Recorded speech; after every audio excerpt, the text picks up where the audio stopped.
Afternoon, Chappy. How you doing? Oh yeah, it's end of the term. End of the Mixed school term. emotions. Yep. So for our friends in America, we've just finished our school term and are about to start our spring break, which is 2 weeks. I'm off on a ferry tomorrow to lovely Fraser Island, um, one of the natural wonders of the world. Beautiful part of the world. You doing anything, Chappy? Getting into my study, Good lad. doing assignments for university. So yeah, Good lad. All right. I want to. I've decided tonight that I want to talk a little bit about righteous anger, and the fallacy that is righteous anger. sounds Uh, good. I I don't know what you think of when you hear the terms righteous anger, but I hear Christians a lot talk about this righteous anger and their um, desire, I suppose, to get angry about things that they see in the world, and I think mostly of um, and I think when I think of righteous anger for myself, I watch, videos about poor people and in, East Timor or Papua New Guinea, and I think that's really righteous anger, right? I get angry that there are poor people and I should do something about it.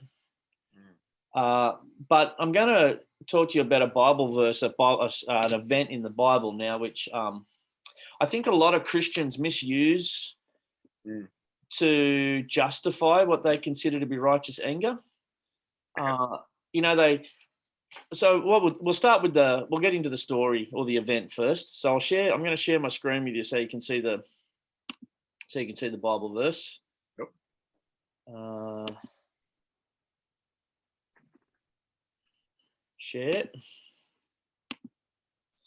All right. So can you see this Bible verse here? Jesus at the temple. Yep. Certainly can. So this is the one from Matthew 21. Now, before I go into this, and you probably know this story, and so do our friends at Rev High, but in Matthew, it's clear that this happens in the last week of Jesus' life. Like this, after Palm Sunday, and we see a different Jesus in that week. I think. All of a sudden Jesus starts confronting the Pharisees in a way that he hasn't before. He chastises the fig tree. Like, what's that all about? Like it's like he's got something on his mind and he's going to show he's the boss for. And we don't see that much in Jesus until this week. But this story, Jesus at the temple in Matthew, appears in this week. In John, it seems to appear at the beginning of Jesus' ministry. It happens straight after the wedding.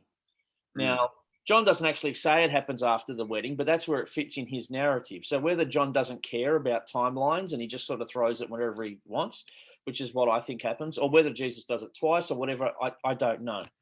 But I think there are some really important things about this story. And I'd ask, I've got it there on the screen, but I'd ask the guys at Rev High to open their own Bibles and have a look at it. We're looking at Matthew chapter 21, verses 12 through, where Jesus goes into the temple and starts flipping tables, and in John he chases them out with whips, things like that. There are a couple of really important things about this Bible verse, this event for me. As I said before, I've seen and I've heard Christians use this as an example for righteous anger.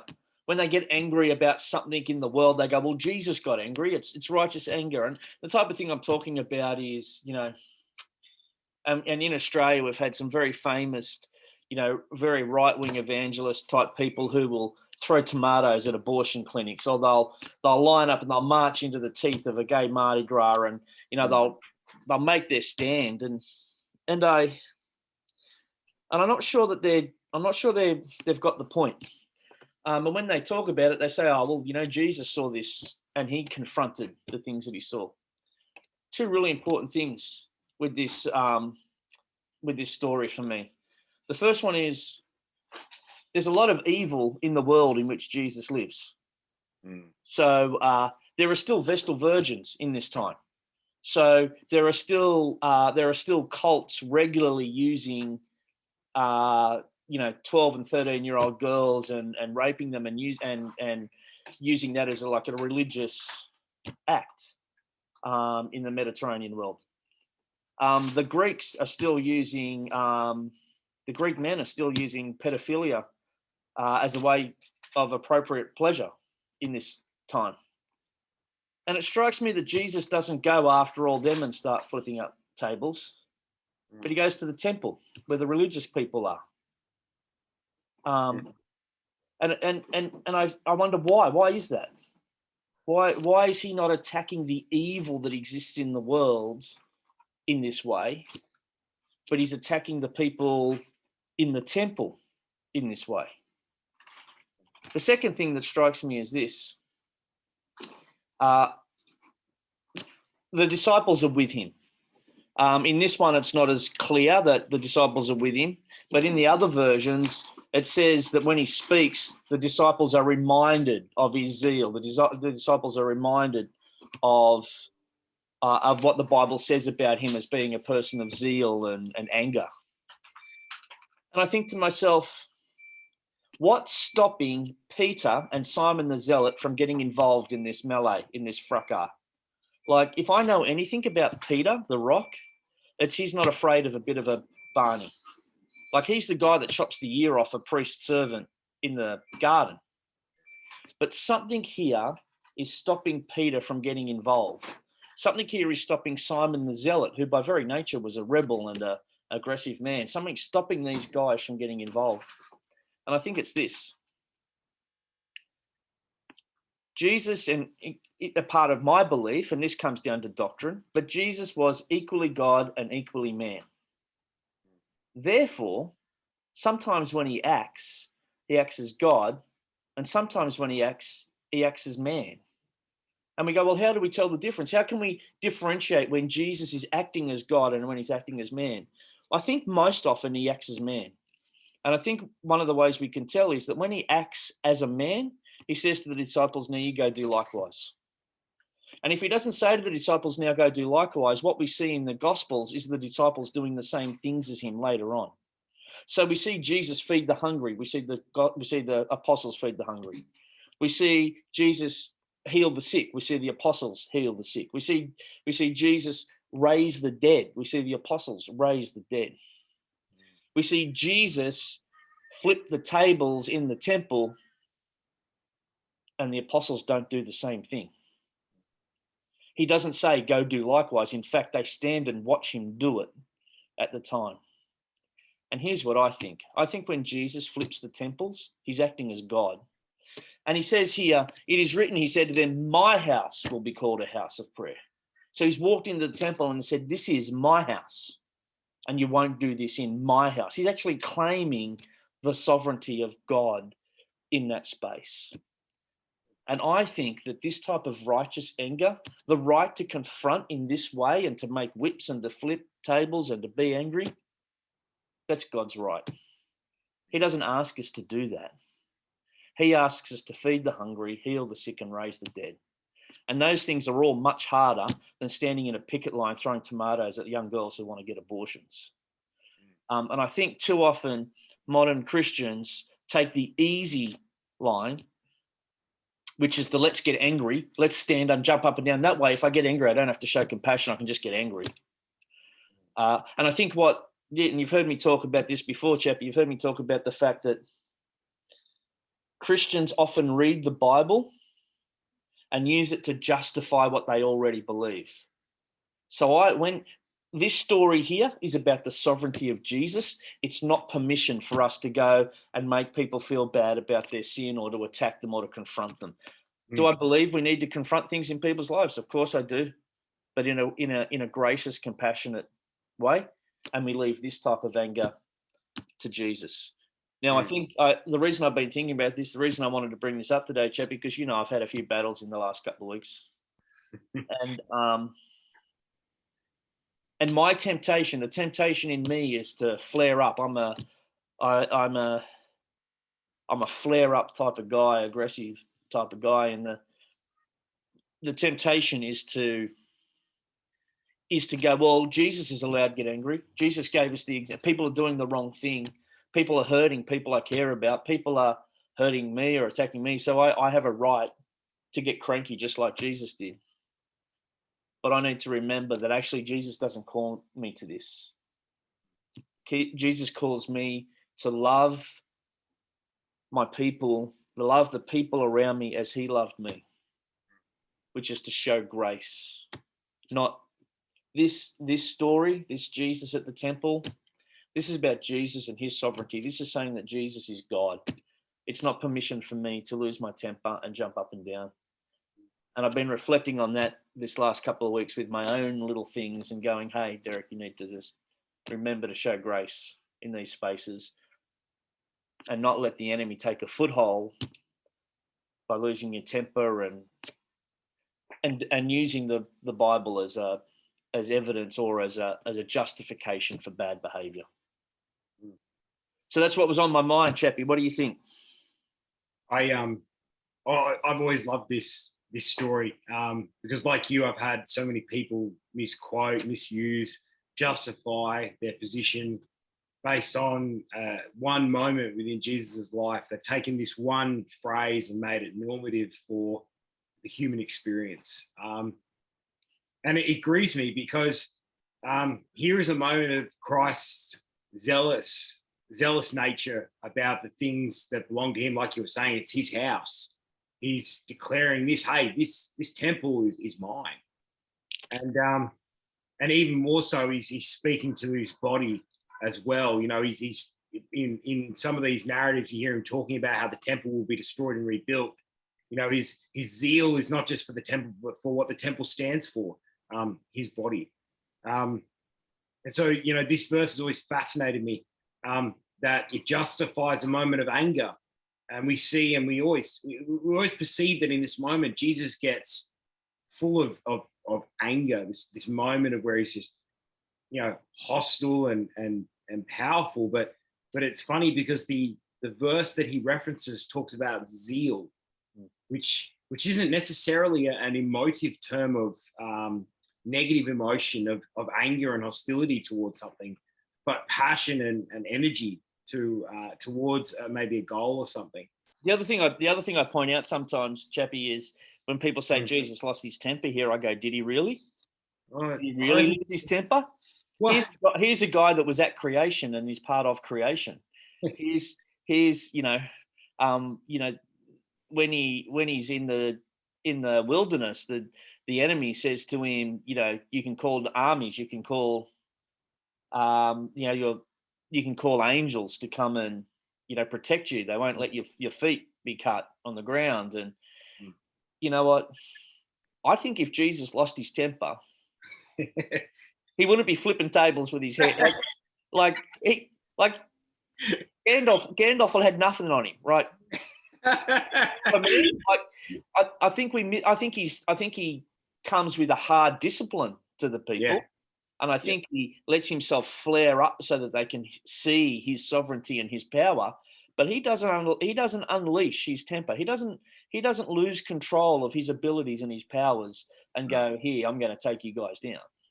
I think in this story, the evidence of that, there's two things. One, the evidence is that in one of the accounts, it says of him going out and weaving and making. I don't know the exact phrase, but he actually goes out and he makes a whip.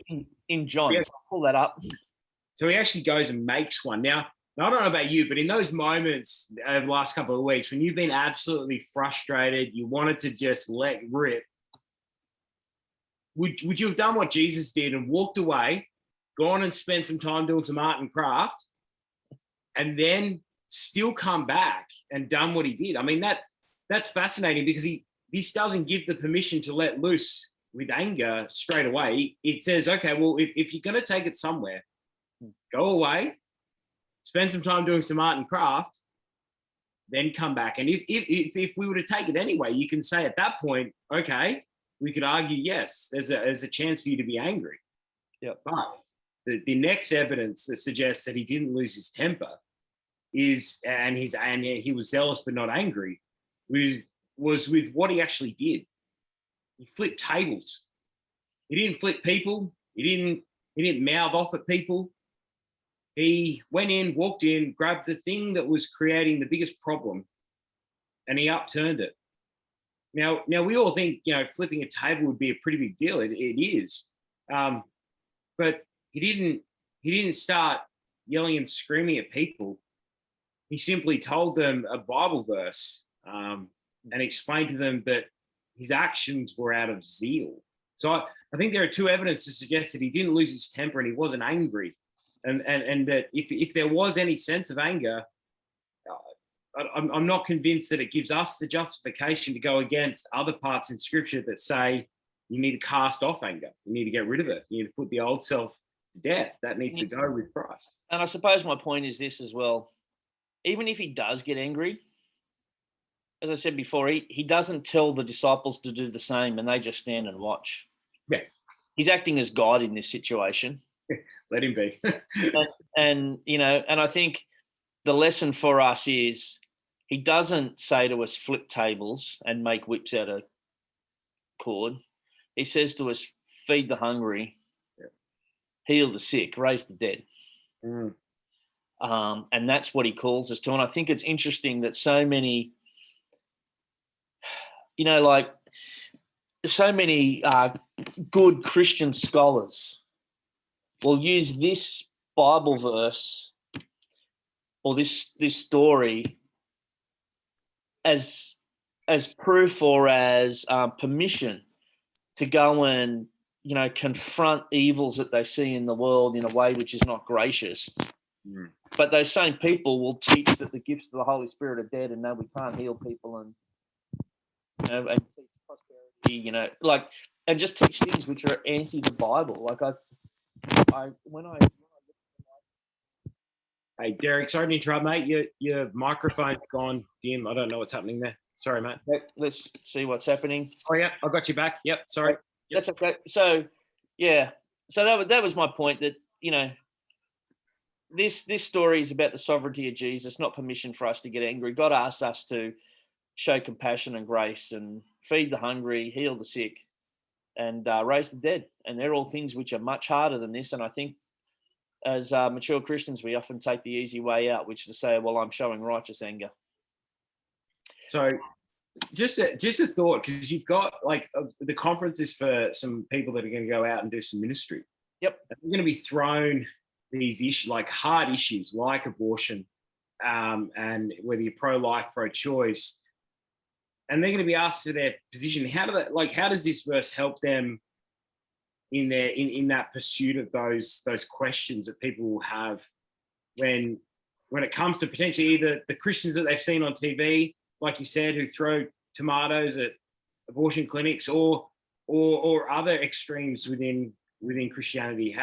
What does this verse help them with as they're on the street? Yeah, I'm not sure it's necessarily this verse. There are a couple of things that happen for our friends at Rev High.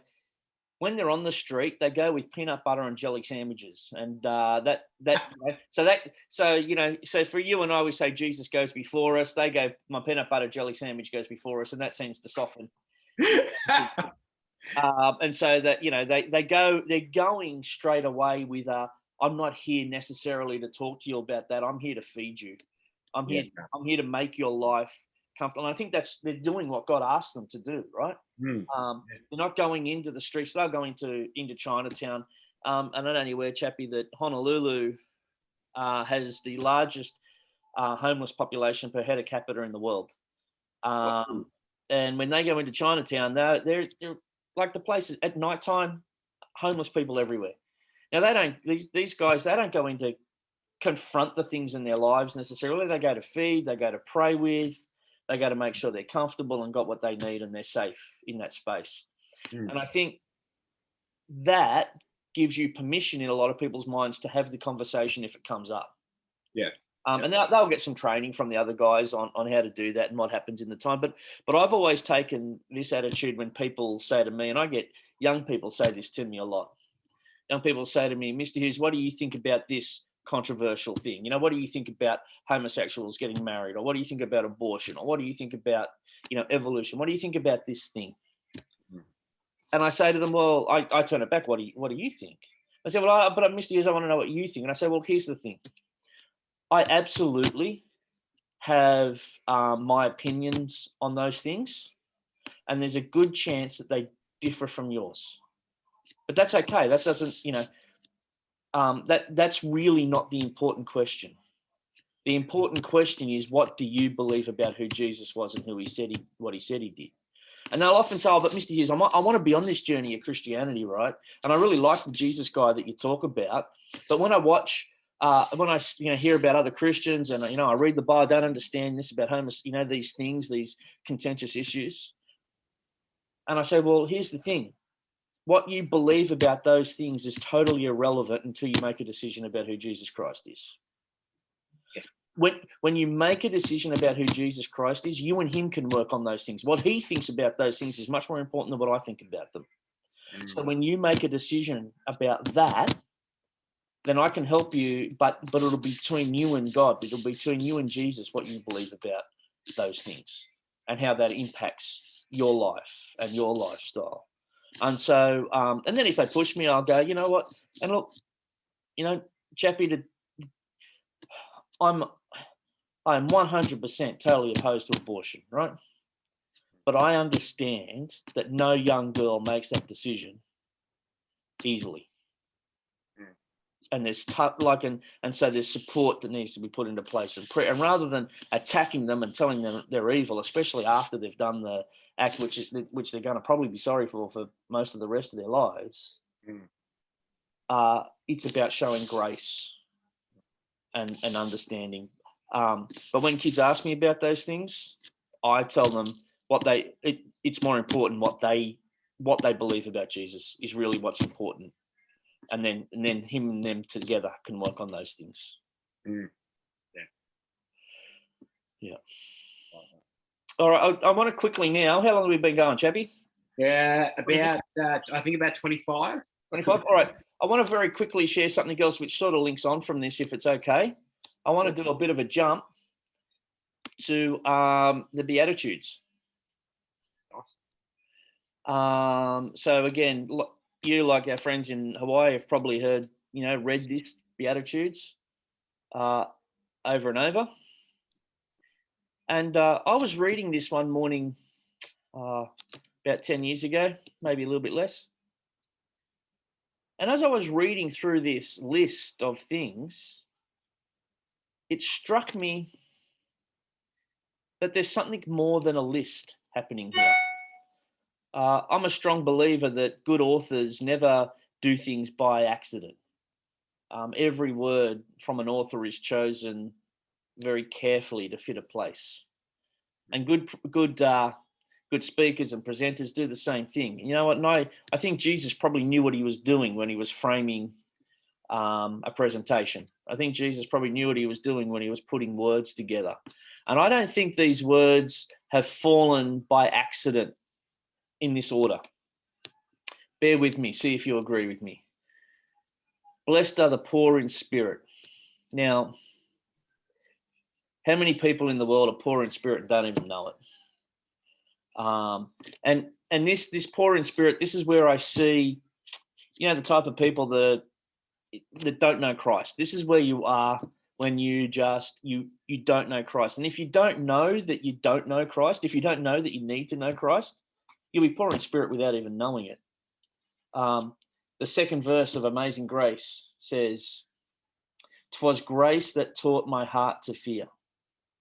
'Twas See, the author of Amazing Grace didn't even know that he should be afraid. He didn't even know that there was something wrong in his life until grace entered and pointed it out to him.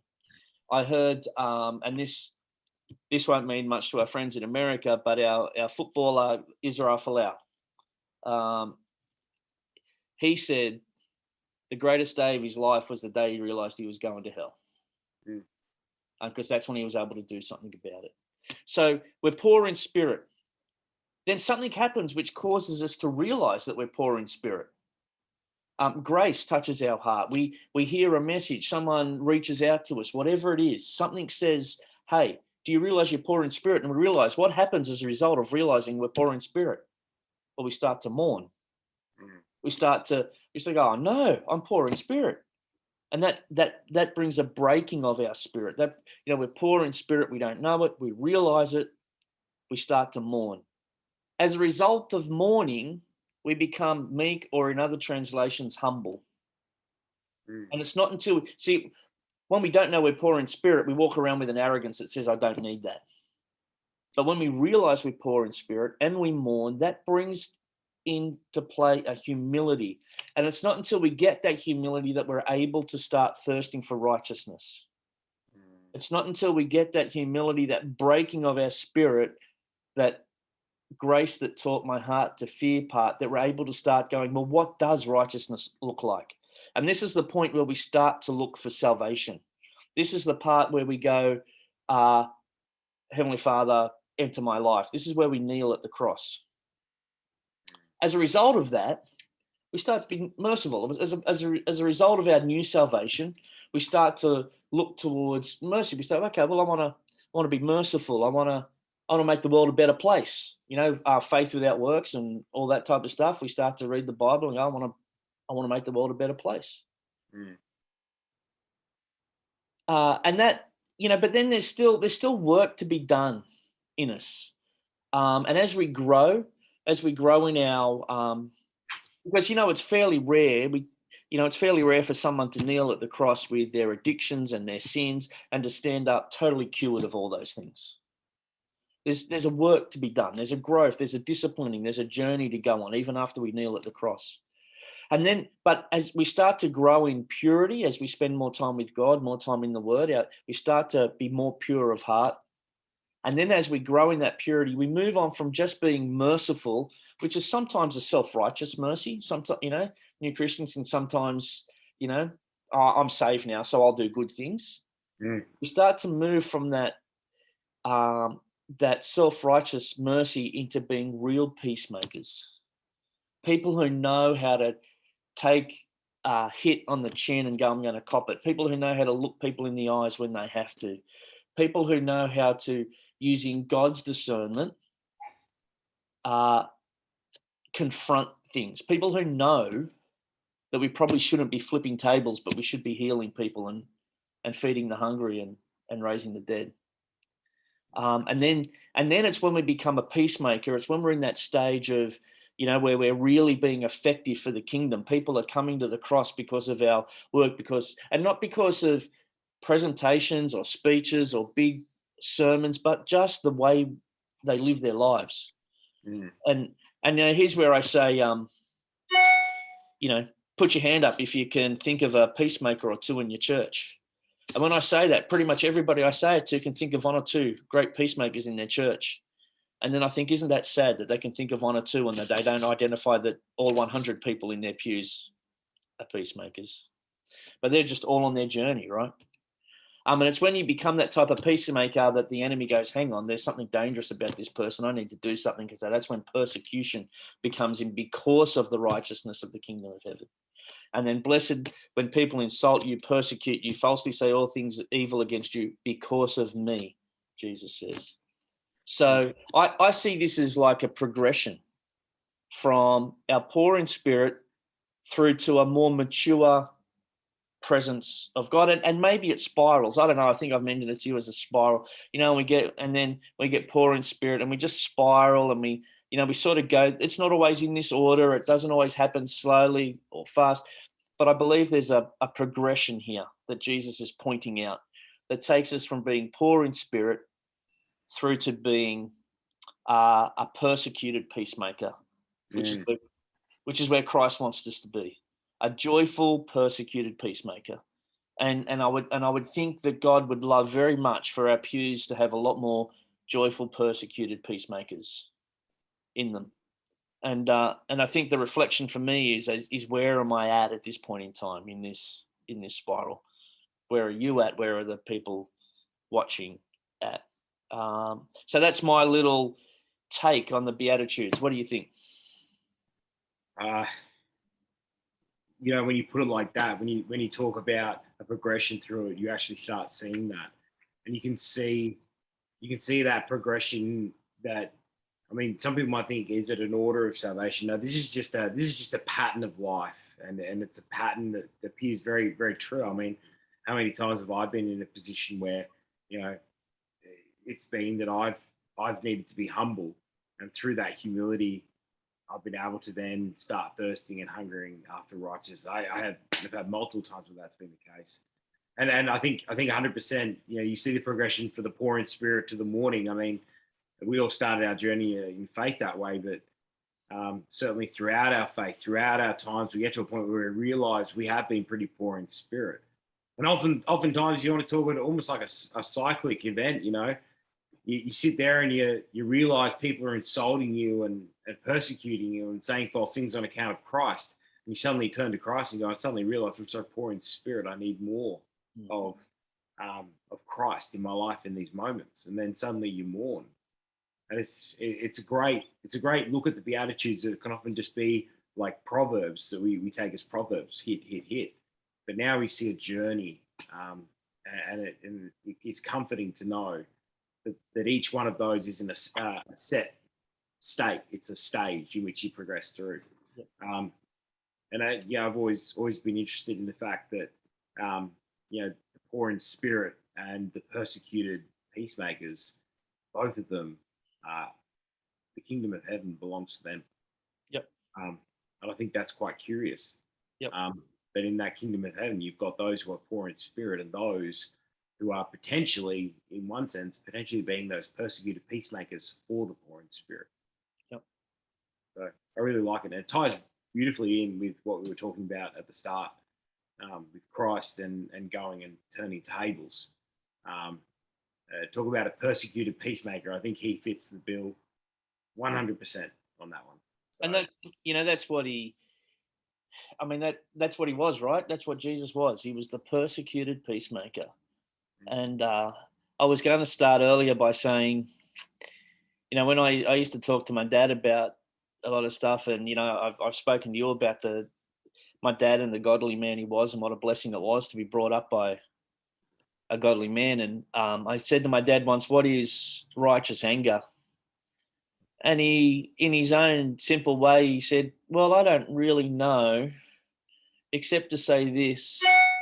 If you get angry because it happens to you, it's probably not righteous. But if you get angry because it's happening to someone else, well, maybe you're on the right path."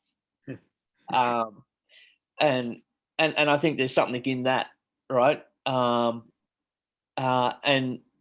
my dad would say, if anger is leading you to do dumb things, well, there's definitely nothing righteous about it. But if anger is causing you to make the world a better place, well, then maybe you're onto something. And it's just, I was reminded the other day as I was walking that, because I was contemplating how I don't react to things the way my dad was. I'm not quite, I'm not as wise as my dad, and I was thinking, how do I get to be more like my dad? And God said to me, get more like me and you'll get more like your dad. Get more like your dad and you'll get more like me. And that's, that just a little personal thing there about my journey, and, and trying to be the best I can, and take these things that I read and go, how do I apply that to my life and be a man who models these things for the people around me, the people who I have influence over in both my personal life and my professional life. That's my battle. It's a good battle. It's a good reflection as well. That our hope, our dream, our goal as Christians is to reflect Christ to the world. Yeah. Be his image, be his representatives, be his ministers. And what a better way to show that than through the Beatitudes, being a persecuted peacemaker. Yep. And that draw to become more like Christ, you can do that through the Beatitudes, because he certainly, I would argue, went through those himself. Yep. And would have been challenged, I'm sure, in multiple ways. Like, how did he go through that, and what did that look like? It would be an interesting study to do one day, but I think, like you, it's about becoming a persecuted peacemaker in our own context. All right, we might leave it there tonight, Chappy. We might try and get together next week again and talk about the next thing. Sounds great. I don't know what that is yet. I'll give it some thought, let you know. Sounds good. You got plenty of time. All right. I'm going to stop recording. So hopefully, Rev Hi guys, I'll pop in and see you shortly.